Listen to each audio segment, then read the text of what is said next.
O vídeo que você vai ver é um trechinho de uma das nossas lives. É o popular corte.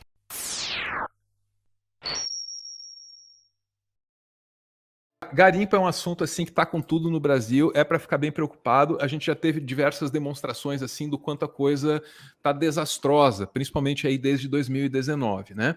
E aí eu acho que as notícias mais recentes, Ana, sobre esse problema, elas estão dando uma dimensão da escala que a coisa está tomando, né? Primeiro veio aquilo sobre o Rio Madeira. Lembra daquilo, Ana?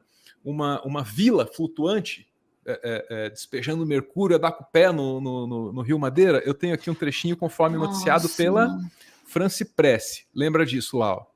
Cargas ilegais varrem o Rio Madeira em busca de ouro. Do alto se pode ter uma ideia da quantidade de embarcações. As imagens divulgadas pela organização ambiental Greenpeace mostram linhas de embarcações dispostas uma ao lado da outra, avançando através do leito do Rio Madeira. Boatos sobre a descoberta de ouro nas proximidades da comunidade de Rosarinho, no Amazonas, levaram balsas e empurradores a descerem o Rio Madeira para o local em busca do metal. Apesar de o garimpo ser uma atividade clandestina comum e de conhecimento público nessa região, o movimento atípico em Altazes, que fica a cerca de 100 quilômetros de Manaus, chamou a atenção da população. Pois muito bem, Ana. Uns meses se passaram, né? A gente tinha visto a escala da atividade, quantas balsas, tomando conta do rio, etc. e tal. Os meses se passaram e a gente viu a escala dos efeitos, dessa vez no maravilhoso, no paradisíaco Tapajós, região de Alter do Chão. Desastre. Puxa, isso. Do Pará, conhecida como Caribe Amazônico, tá diferente. Isso não é bom. Que tristeza. A região de águas esverdeadas e praias de areia branquinha, à beira do rio Tapajós, se chama Alter do Chão. Está localizada em Santarém, no Pará.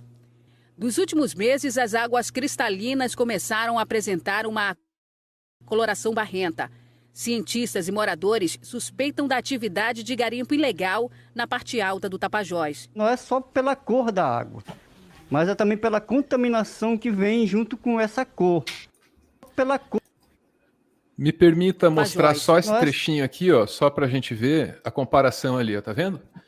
Você tem ali, um lado é a cor que o rio normalmente tem, né?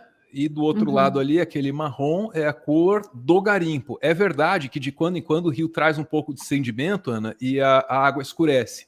Mas não nesses níveis e não nessa época do ano, tá? E, aí, não claro, com contaminação de mercúrio. Né? Bom ponto, bom ponto. Obrigado por lembrar, porque a reportagem do Jornal Nacional fala em suspeita, né? Porque, beleza, eles têm que se precaver juridicamente, mas a mesma reportagem depois vai mencionar isso que a Ana está trazendo aqui para a gente. A população está contaminada com mercúrio. Olha lá, ó. Despejam 7 milhões de toneladas de rejeitos no Tapajós, de acordo com a Polícia Federal. Esse problema da contaminação está atingindo praticamente toda a bacia do Tapajós e colocando em risco não só as populações tradicionais, né, indígenas, ribeirinhos, quilombolas, mas, como eu disse anteriormente, todo o cidadão amazônida. A Universidade Federal do Oeste do Pará monitora a área desde 2014 e identificou um aumento nos níveis de mercúrio no sangue dos moradores de Santarém. Esses níveis de exposição a gente considera elevado, considerando o limite que é estipulado pela Organização Mundial de Saúde. Pois é, então tá aí as informações, né? Primeiro a gente viu aquele monte de balsa no Rio Madeira, né? Impressionante. Aí a gente viu o Tapajós mudar de cor, impressionante também. Então estão aí dois fatos recentes que dão noção da escala do garimpo ilegal no Brasil, do tamanho do garimpo ilegal no Brasil. Será que isso é compatível, Ana, com o conceito de artesanato? Doideira minha pergunta, né? Mas olha isso. Isso é inacreditável. Decreto de Bolsonaro sobre mineração artesanal é incentivo ao garimpo ilegal na Amazônia, apontam ambientalistas. Pois bem, se você quiser saber um pouco mais sobre esse decreto aí do garimpo artesanal, dê uma olhada na reportagem do G1 que a gente colocou aqui na tela, só um trechinho dela, né? Ali tem mais, vai ter mais informações para você. O que fica aparecendo e o que tem que ficar claro, porque é isso, é que há aí uma tentativa assim, Ana, de humanizar o garimpo. Puxa vida, é artesanal. Como é que uma coisa assim pequenininha artesanal pode fazer mal para o Brasil? E tal. Não é isso que a gente está vendo. Isso, a água daquela cor em Alter, que é um dos lugares mais bonitos desse país, é de doer ver aquilo, né? A água daquela cor, o mercúrio contaminando a população, contaminando os peixes, acabando com a riqueza natural daquele lugar todo e com o ganha-pão das pessoas da região, que muitas vivem do turismo. Nada disso é resultado de mineração, como é que chama? Mineração artesanal? Mineração artesanal. É o garimpo de coque samurai, alguém falou. Mineração gourmet. Isso é um jeito de legalizar, né? Através enfim, de uma legislação meio esquisitona aí, uma prática que a gente sabe que, né, é incentivada aí pelas políticas públicas de destruição ambiental desse governo, né? Pois bem, muitas vezes, Ana, nos diriam que a culpa não pode ser do governo federal, a culpa tem que ser de qualquer outra pessoa, porque o lema é esse aí, ó. Governo federal, a culpa é sempre dos outros. Acontece que é um decreto do presidente da República. Uma pessoa, eu diria, Ana, obcecada por garimpo. Vamos voltar um pouquinho no tempo para o Intercept, reportagem da Amanda Audi. Saca só isso aqui, ó. O passado garimpeiro de Bolsonaro. Que coincidência, vamos lá. O passado garimpeiro de Bolsonaro e o perigo que essa paixão representa para a Amazônia. Garimpeiro de coração, Bolsonaro deve ceder aos apelos dos antigos companheiros, diminuindo restrições e liberando o garimpo em terras demarcadas. Mandou benzaço, Amanda, nossa.